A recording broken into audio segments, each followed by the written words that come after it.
race. And I must say, Graham talking to Mully there, it's real dedication to motor racing to come out there with his son getting married.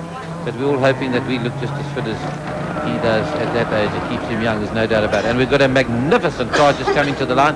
28 in front of you is Conrad Sparmer. He's well known in the Transvaal. He's had that trusty 2002 BMW. And have a look at the GT40 just behind. That's a replica. Those are the famous cars we saw at Le Mans. And these ones, I would say, almost better, boast a better finish. There it is, we'll see more of in the race. Nice big V8 engine. It hasn't got the normal Beetle engine some of these replica cars have. They've got a full-blooded V8. There's a Lotus Elan getting away, looking very nice. And here's another hot little number. It's Louis de Jager in the Alf. You don't see too many of those, and if I'm not mistaken, those cars, one of those was built in Australia. Ronnie Hare used to race it. And then we've got number 88. That one I haven't got, but we'll find out who it is as we go around the circuit. But let's just enjoy these motor cars, historic cars. Unfortunately, a lot of these cars went out of the country. But how's that? The Ford GT40. Oh, it's Brian Maunder was out there, and he's bringing a little Renault out. Oh, and already we've got trouble. You don't want to throw some of these well-known cars away. It's Carl Moller, who's well-known. Oh, it's Richard Twell. Richard Twell is gone off in that Alfa Romeo. Well, that's a great pity. They've always really dug in there too, just to show, well, the outfield does work at this circuit.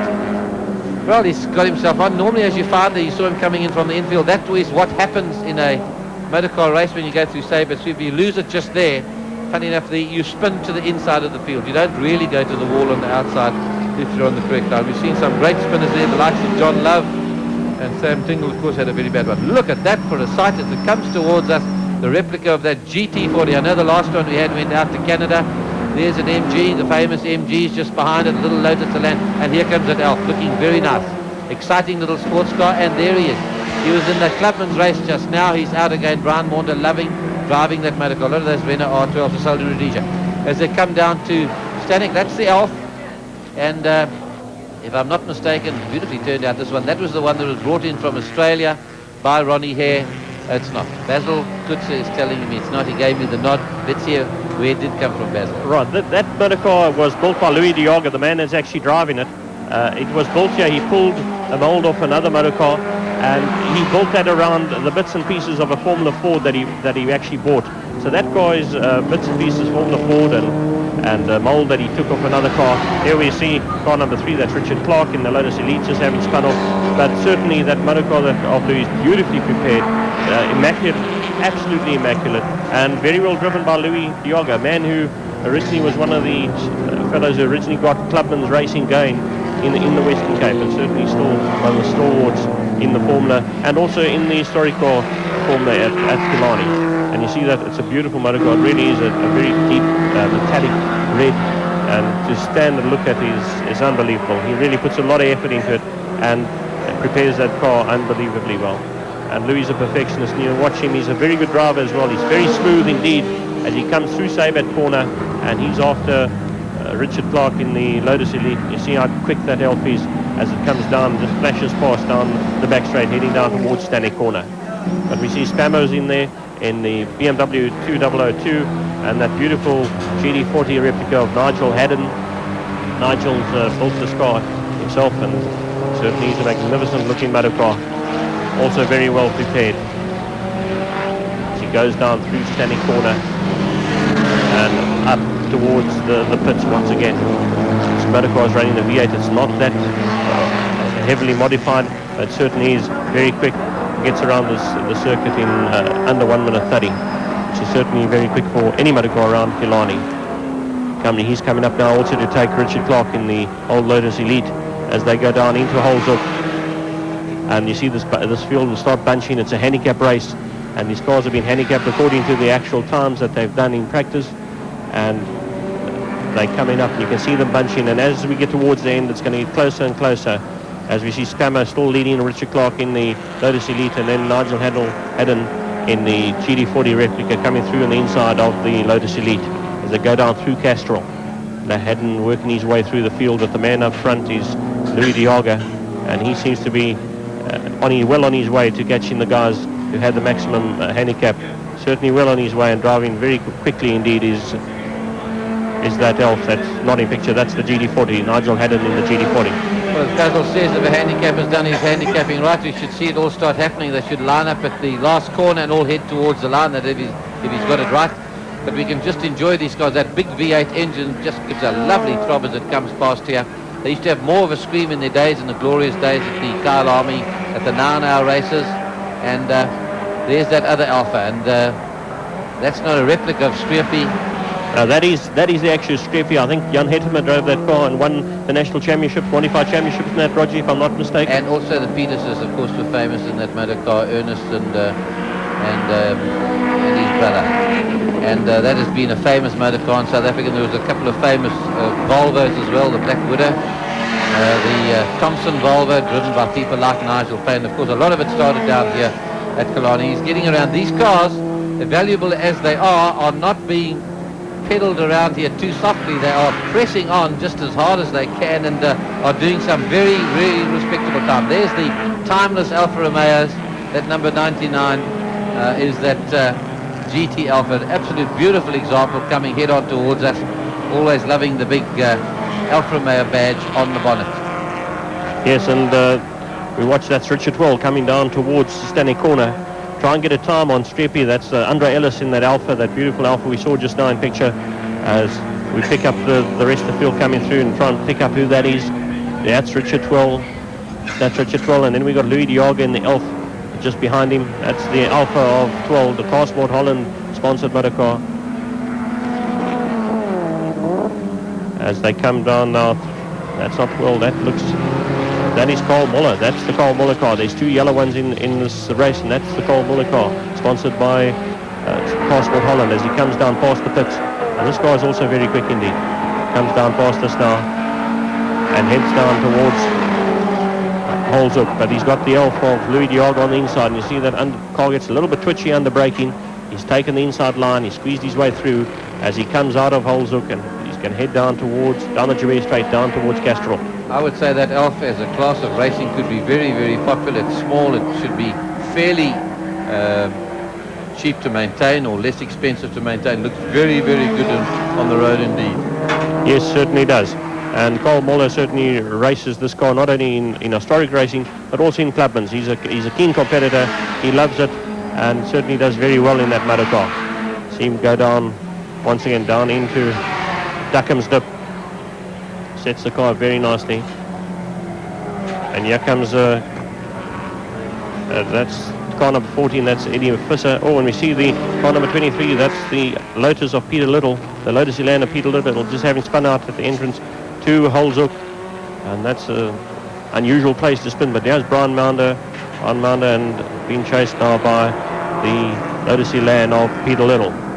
Also a lovely little motor car, certainly a classic in its day, and a very quick motor car in its day, and a lot of motor racing all around the country. We saw them. We see here he comes into Holzhoek. It's the replay on the inside. Oh, he turns a bit soon, gets the brakes on a little bit hard. He was late on the brakes on the inside, obviously not wanting to touch the cars on the outside, and just tries to hold it, can't hold it, and lets it spin around in the cloud of dust. Yes, that was the wise thing to do, and just keep out of trouble. That actually is the first time I've ever seen a car spin to the inside of round Holzhoek. They normally go out to the outfield, or they're on their way out, they lose it.